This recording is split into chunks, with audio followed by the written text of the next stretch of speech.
तो क्या नाम है? हाँ हाँ रुक्मणी। बहुत सुंदर नाम है। कौन का नाम है? वो नाम है कन्हैया। घर में सबसे बड़ा कान्हा कहते हैं। अच्छा जी। हाँ हाँ। नाना।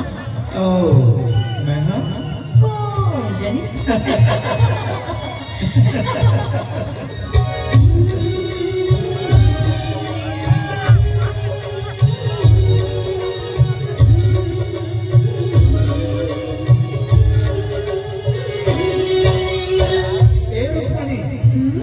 अपन प्यास लगा पानी पीने का।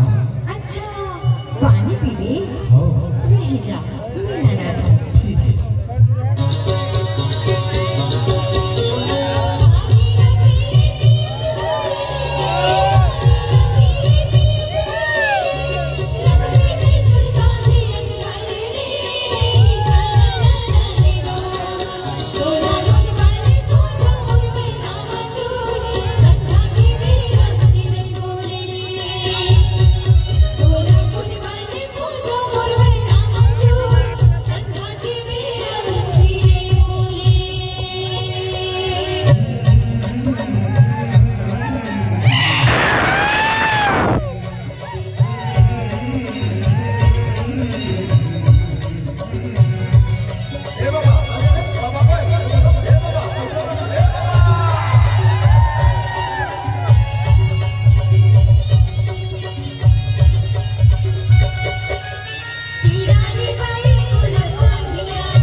बाबू आज मुझे अंग्रेज को मिलस अपन कहा वो नौ समझे कन्हैया बुला के कन्हैया लालो को बुला करेगा फिर मित्रा कान्हा बहू रीत तो नहीं करती। नहीं मोह बोला रुक्मणी के बदला राधा देवी यही तो रिश्ते नहीं कर रहे। पर हो अपन कान्हा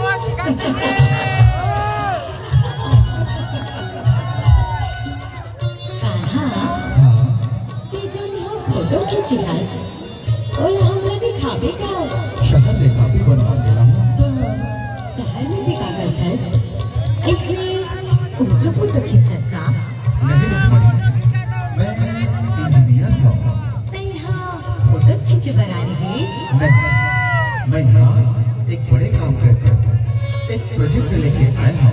काहे के प्रोजेक्ट मने एक गांव में रह के मैं तेरा और सुंदर गांव एक बढ़िया आदर्श गांव बनाना चाहता हूँ। अच्छा तो काम कभी शुरू करबे?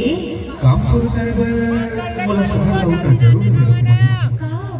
गांव के पंच सरपंच और सियाना से बात करके तुरंत फिर रुक्मणी तब कौन कहा थे तुम जाकर कौन जनी कौन हमारे ऊपर